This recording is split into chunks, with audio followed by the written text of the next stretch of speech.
Hi, listeners. It's Becca and Brooke with the College Admissions Insider podcast. We're here to remind you of Bucknell's application deadlines for this year.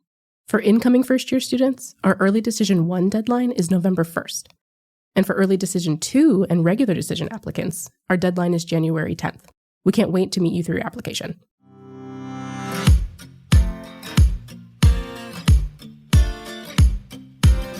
College isn't a path that your student travels alone. Walking right beside them is a whole community of professors, counselors, classmates, alumni, and of course, you, the family members who have guided and nurtured your student their whole lives. And your support doesn't stop the moment you drop your student off on campus for the first semester. In fact, there are numerous ways that you can continue to advocate for your student, whether they're in their first year of college or rounding out their fourth. I'm Brooke Thames from Bucknell University, and this episode of College Admissions Insider is all about supporting your student throughout college. I'm Becca Haupt-Aldridge, also from Bucknell. Today we'll be covering how to navigate your student's transition into independence, stay up to date on essential information, and get involved at your student's school of choice. And here to lend their firsthand knowledge are Clare, DeNicola, and Maryellen Sheehan, who are both executive members of Bucknell's Parents Association. Clare is a mother of two college graduates, one who just walked the stage a few weeks ago at Bucknell's 172nd commencement. Maryellen is also the mother of three Bucknellians, one that also just graduated and another in the class of 2024. Also joining us is Lauren Furman, who is a senior assistant director of admissions at Bucknell and has been a guest on a few of our episodes in the past. Welcome to the podcast, everyone. Glad to be here. Thank you for having us. I'd love to start by hearing a bit more about each of your college students or college graduates now that they've recently completed their education. Well, why don't I go first? My husband and I are now officially empty nesters. But my daughter, Olivia, she just graduated from Bucknell. She was a MIDI major, which is Markets Innovation and Design. And she's starting work at an investment firm in the fall. And as I mentioned, I also have a second graduate that wasn't intended. It was Olivia's brother who went to a whole different school and majored in game design. But he took a year off because of COVID and went back. So they literally graduated within 3 days of each other. And he's starting work as a computer science high school teacher in the fall. And I have three students who are either currently attending or have attended Bucknell. My oldest, Jimmy, was a class member of 2020. So they actually just had their graduation ceremony. He was a double major in biology and economics and was a member of the football team. My son, Daniel, just graduated with Claire's daughter, Olivia, the class of 2022. He was in the School of Management and an accounting major and has a job lined up with KPMG. He was also on the football team. And then I have a daughter, Meredith, who is in the class of 2024. She is also in the School of Management, and she too is a marketing, innovation, and design major. And she actually has an internship with the School of Management. So she's very involved on campus. She's in a sorority. So I've had kind of a mix of non-Greek kids, Greek kids, athletes, non-athletes, male, female. So I have a pretty good perspective of student life on campus. Yeah, that's awesome. I'm sure you're very proud of all of your students. So in a minute, we'll launch into your advice for supporting a student after they've arrived at college. But before we get there, can you give us a quick recap of your experience through the admissions process? Was it a breeze? Was it challenging, or maybe somewhere in between? Or maybe it differed with each child? I would say with both of my kids, the admissions process was a marathon, not a sprint, but I intended it that way. We visited more than 20 schools with each kid. I did with them, not my husband, I did. And I did it because I wanted them to have a well-rounded opinion and be able to decide on the school. I think when I picked my school, I picked it within a second without really thinking it through. So I wanted them to have all the information they could and get real feedback. We didn't always take the standard tour either when we did the whole admissions process. Like the standard tour started to sound a lot alike from school to school to school. So we would sign up for other programs the schools were offering. Sometimes it was meet the professor. Sometimes it was a day in the life. Sometimes it was you could attend a class. We would also try to meet with students that we knew at the different schools. With Olivia, we visited Bucknell just before the Accepted Students Day. We couldn't come to the Accepted Students Day, so we came the Friday before. And it was the second time we had been to Bucknell. And she had previously gotten the chance to attend some classes with a student. But literally a day later, she knew that was where she wanted to go. She had been accepted through general admission. She didn't do early admission anywhere. And that was it. It was Bucknell from then on. For me, each of my 3 children were very different. My oldest child, Jimmy, struggled with the decision. He actually wasn't sure if he wanted to play football and was kind of getting pressure from the coaches to make a decision. He didn't know what path he had wanted to go. We visited many schools too, and he actually made the decision kind of last moment. I remember saying to him, deposits had to be in by May 1st. And I said, you need to make a decision by April 23rd, by 2:00. And he waited till April 23rd at 2:00 to make the decision. My younger son, Daniel, went early decision and knew by November, his senior year in high school, where he was going to go. And he went the athletic route too. So it was more of a commitment type thing where he was committing to play football. And my daughter, Meredith, just fell in love with Bucknell because she had 2 older siblings going there and felt a real comfort level. So she only wanted to apply to Bucknell. She didn't even want to apply to any other schools. And we kind of encouraged her to have like a list, but she applied early decision and got in early decision. But we had a list of schools that she was going to apply to should that have not worked out for her. So each kid had a very different process, but they all ended up at the same place. And they each had a unique experience there once they were on campus as well. And so it sounds like no matter where students end up or what their paths might look like, sending your student off to college is a huge transition, even if you're familiar, like Meredith was, because her older brothers had gone to Bucknell. So as a parent, you no longer have everyday proximity and immediate knowledge of what's going on with them. How soon do you think parents should start talking to their students about expectations around communication? You're asking a very interesting question because I just kind of fell into it. I never had a big conversation with my kids like, oh, you're going to talk to me this amount of time or it's going to look like this. I kind of followed their leads. Now, that may not work for every family, I realize, and my kids are both different too. So my daughter's a huge texter. She texts all the time. She didn't text me so much when she was in high school because she saw me. But when she got to college, I started getting texts. I would get short texts, long texts, a lot of complaint texts. One text I got was with the weather recently where she took a picture of her frozen face walking to class and telling me how cold it was that day and she should have a car. But I got texts any time of day. And it was actually really great. For me, I assigned a specific sound for her so I would kind of know when she was doing a text on my iPhone. So during the workday, I could distinguish it and decide, whether I could respond or not.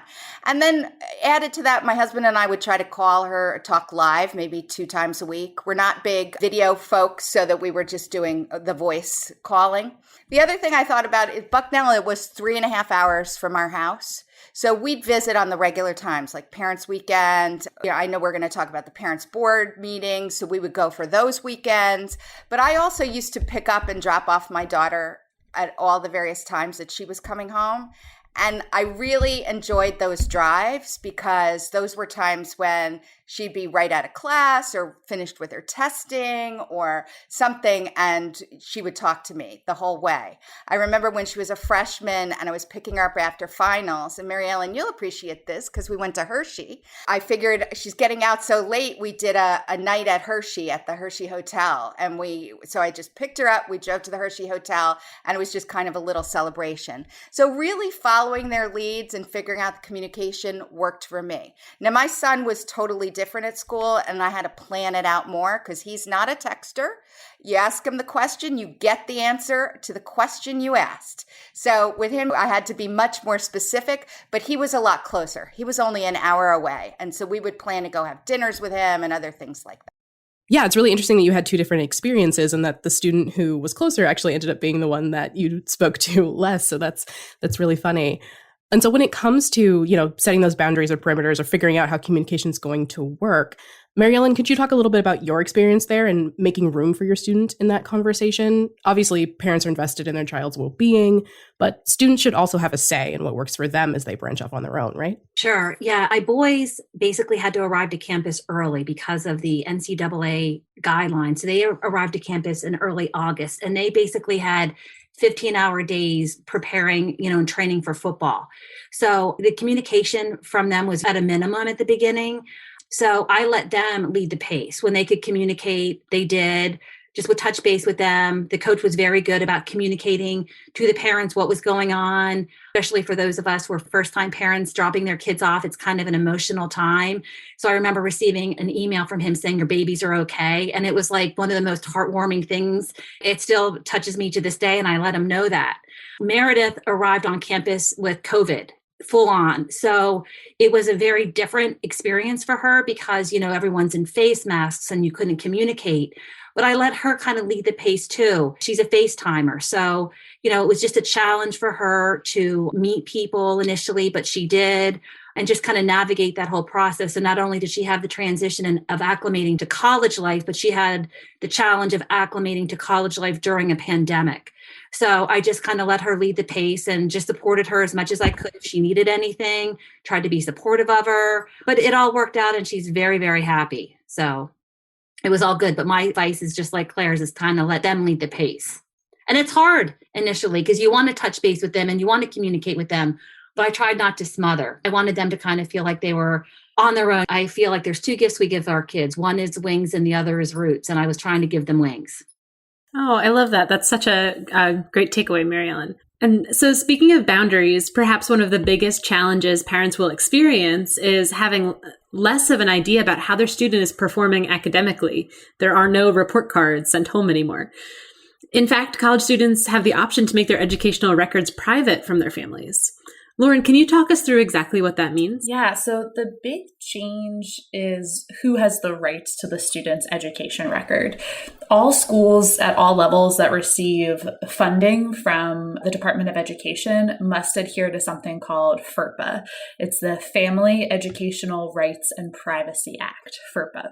So FERPA gives certain rights like being able to inspect and review education records that are maintained by the school, request corrections to be made if there's any inaccurate or misleading information, and schools need to ask for written consent before disclosing or releasing certain information on the student's education record. That's the basics. There's a lot more detail to the FERPA and that Privacy Act, and the U.S. Department of Education website has a much fuller picture and description of exactly what that act entails and the rights therein. So I definitely would recommend going to that website to see the full definition. In grade school and middle school and high school, FERPA gives these different rights to the parents. The parents have the rights to review, request, and consent for anything within the student's educational records. There are some schools that might have online portals where you can see their grades or their progress reports or notes from teachers, those kinds of things. Other schools might be set up where you have to request the information. They don't have an online portal. You have to request it. And as long as you can prove that you are the parent of that student, there's no problem with getting access to that information. The big change that happens is that once a student turns 18 or attends school post-high school, the rights are transferred to the student. And it's up to the student's discretion who else can receive access to those records. They can choose to allow their parents or specific individuals, guardians, other family members to have access to those records, or they can say that they want to hold on to them themselves. They want to be the keeper of those records. Sometimes students might be asked to waive their different rights to see their educational records. Most of the time, this happens around recommendation letters. That's the most common time where students will be asked to waive that right. It allows recommenders to know that their work isn't going to be reviewed, even when they're saying really positive things. Sometimes that's embarrassing for all of us, right?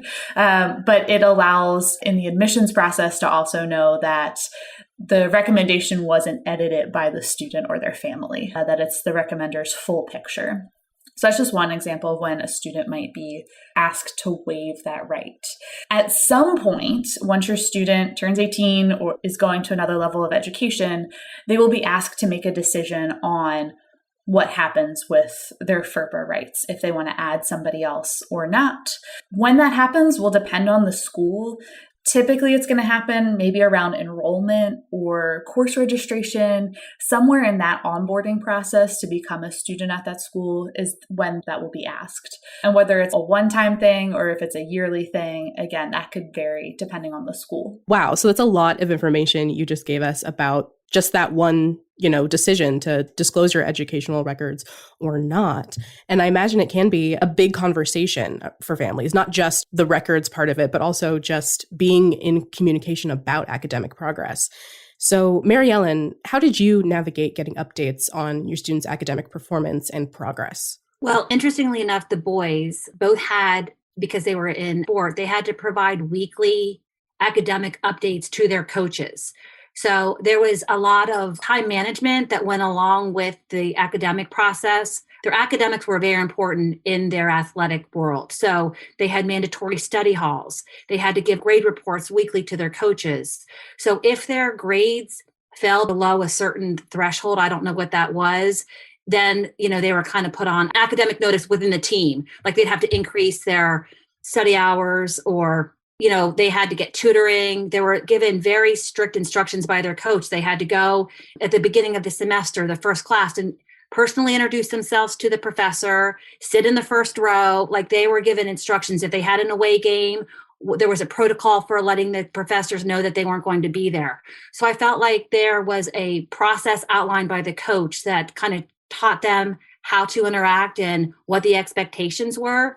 And I didn't hear a lot about their academic process, but they both did very well.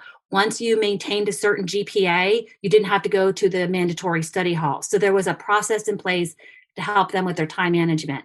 My daughter was not involved in athletics, but I let her kind of lead the pace with sharing things with me. So I didn't hear a lot about their grades per se, but I would hear more during the semester, like if there was a project that was stressing them out or she thought she didn't do very well on, and would just encourage her to keep the communication lines open with the professor, go get help, ask questions, and so forth. So I would just try to encourage her to advocate for herself. And I never requested any type of access to their grades. They were very open about that. Both my younger two, I think the son who just graduated made Dean's List every single semester. And my daughter has made a Dean's List every single semester.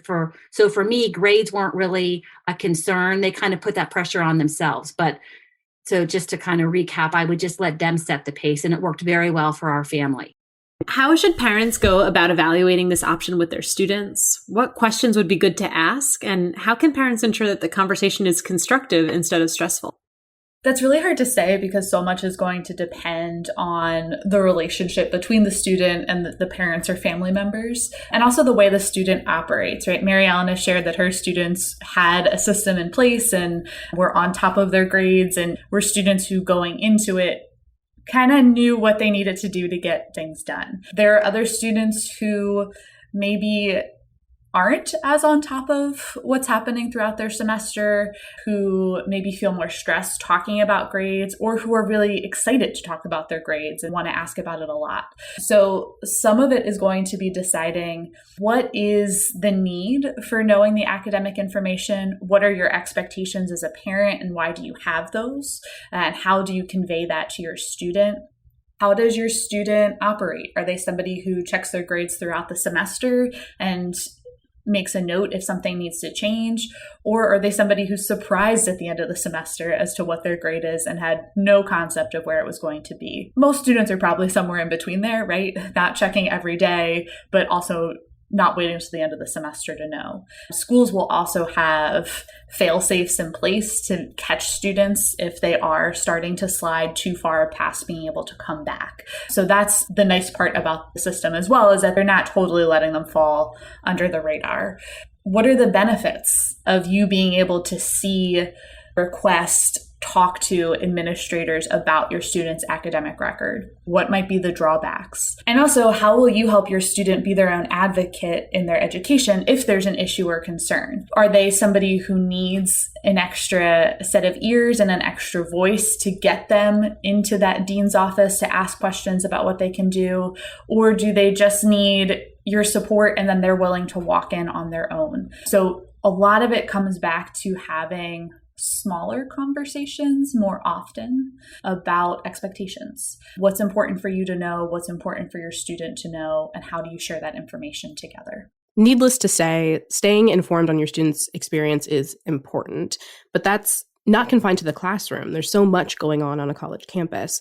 So, Lauren, are there ways that colleges and universities work to keep parents up to date, whether that's changes to the academic calendar or deadlines for applications like housing? Especially for incoming first-year students, there will be a lot of communication to help get everybody on the same page and on board for what needs to happen next, things that will go to the student, but also to the parents.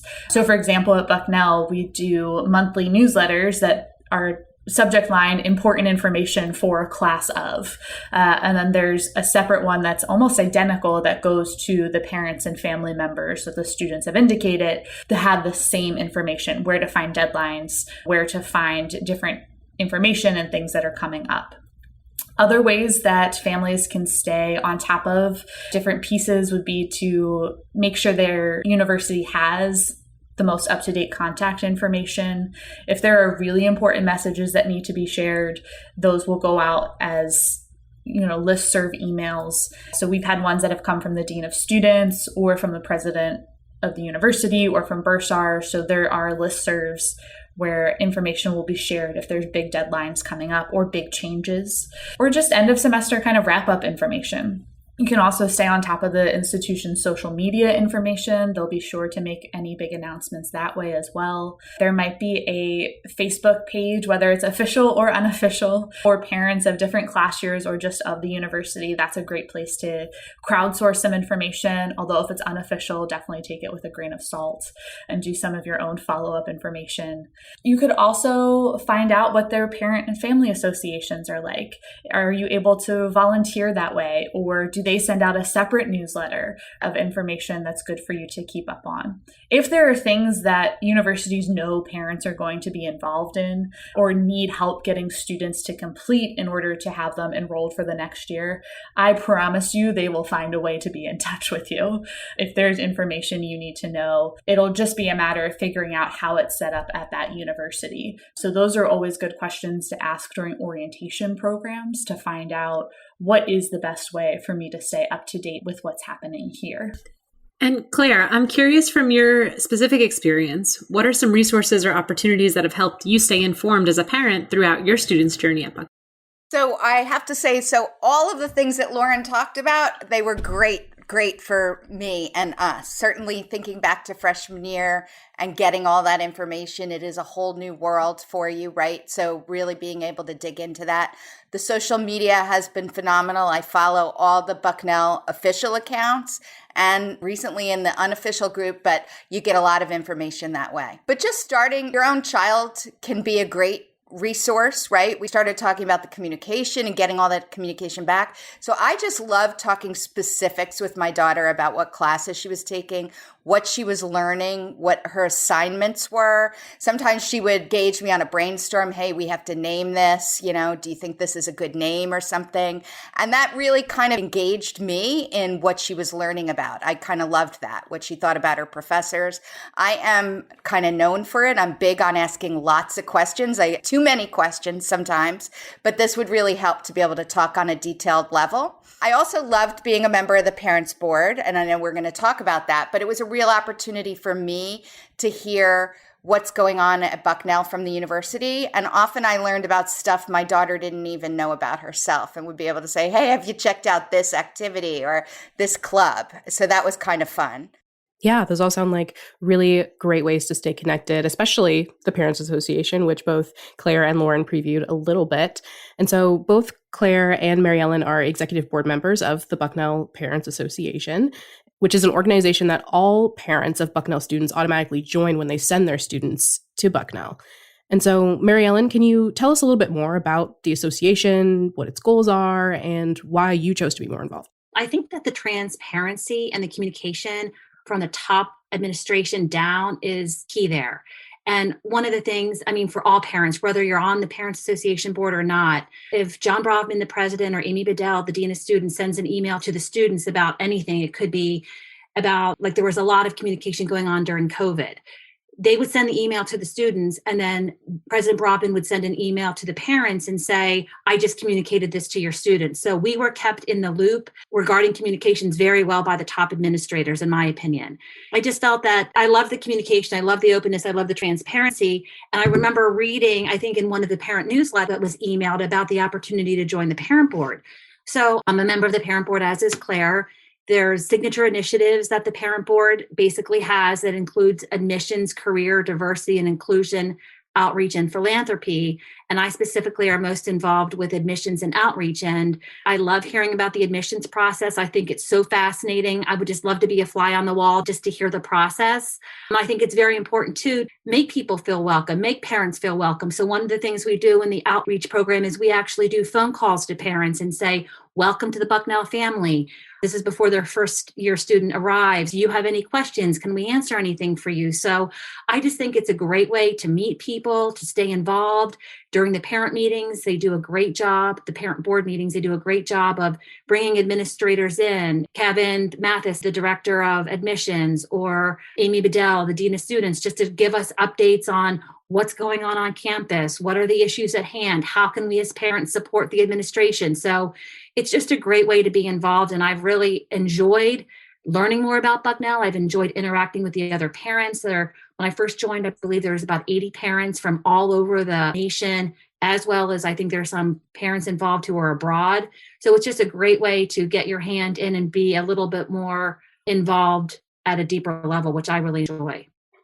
And I just learned something new. I had no idea that parents made phone calls to admitted student parents prior to their arrival to campus. That's such a nice personal touch. It is. We did a lot of Zoom calls for parents and families who had questions before their kids made the decision, just to kind of explain our process and our experience and answer questions. And there's a lot. I mean, it's just a big decision for families and for students. So I just think it's great to be able to share the knowledge and share our personal experiences.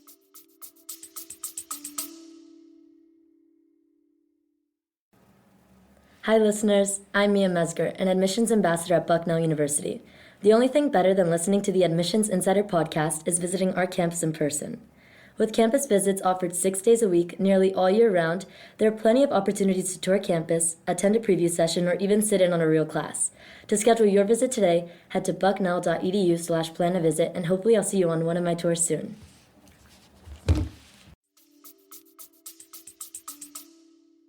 So it sounds like the Parents Board or Association is a great way to help advocate for your student while they're in college. On a more personal level, though, how can parents help their individual students advocate for themselves as well? So I think this is such an important topic, working with students, your own kids, to help advocate for themselves, because you'll find yourself in my position soon enough where they really have to advocate for themselves in a job, right? So college is super important.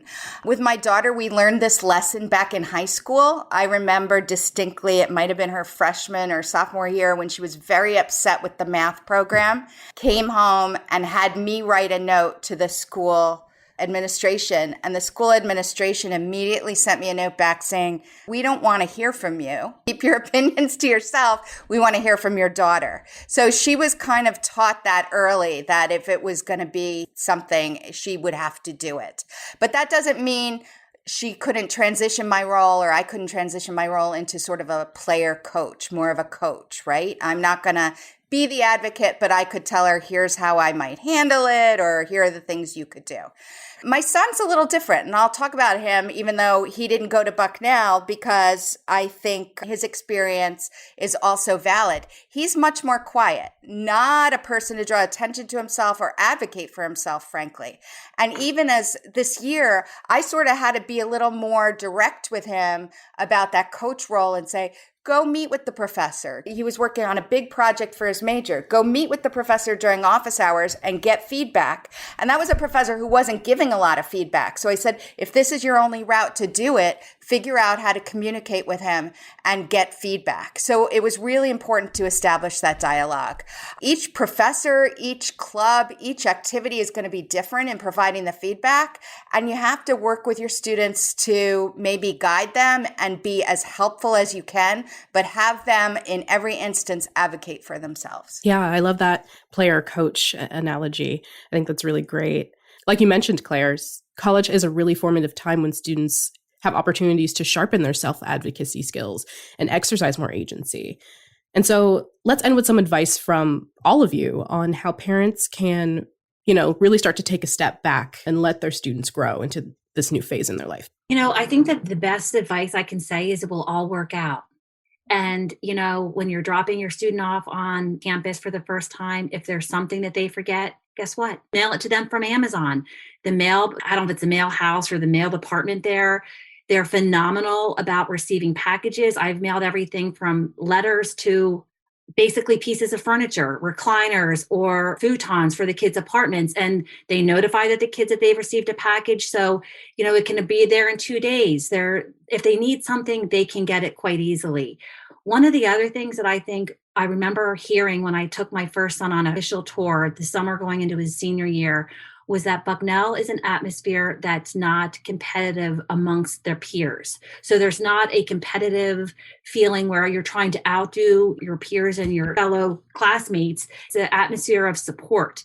And I actually confirmed this with the kids when they went through it. They don't feel like they're trying to compete with their classmates for grades. It's a very supportive community.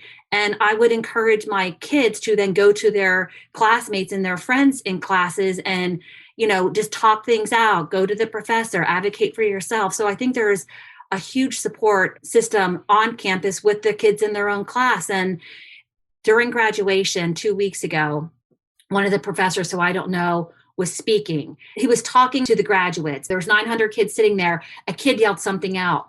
And the professor knew exactly who the kid was. And my daughter said to me, "Mom, that's what Bucknell's all about, because the professors know the kids so well." He probably couldn't see the kid, but he knew the kid's voice and what the kid said. He knew exactly who that kid was. And I was like, that's so great, because it's such an intimate setting where the professors and the students interact so much that there's an intimate level of knowledge and getting to know each other, and a comfort level. If they need the support, they can go and ask the professor for, support, extra help, whatever. So, my advice is just to let them know that it'll all work out. There's a solution for every problem. Advocate for themselves, sit back, let them enjoy this wonderful experience. It's the best time of their life, and it goes by so quickly. I can't believe I've got 2 now graduated from there. I feel like it was probably 18 months ago that I was beginning the process with my son, and it was 6 years ago plus at this point. So just enjoy it. It's a great, great time. So I like that advice, Maryellen, that it'll all work out. It does, right? But sometimes it's hard to tell an 18-year-old that. I think my advice is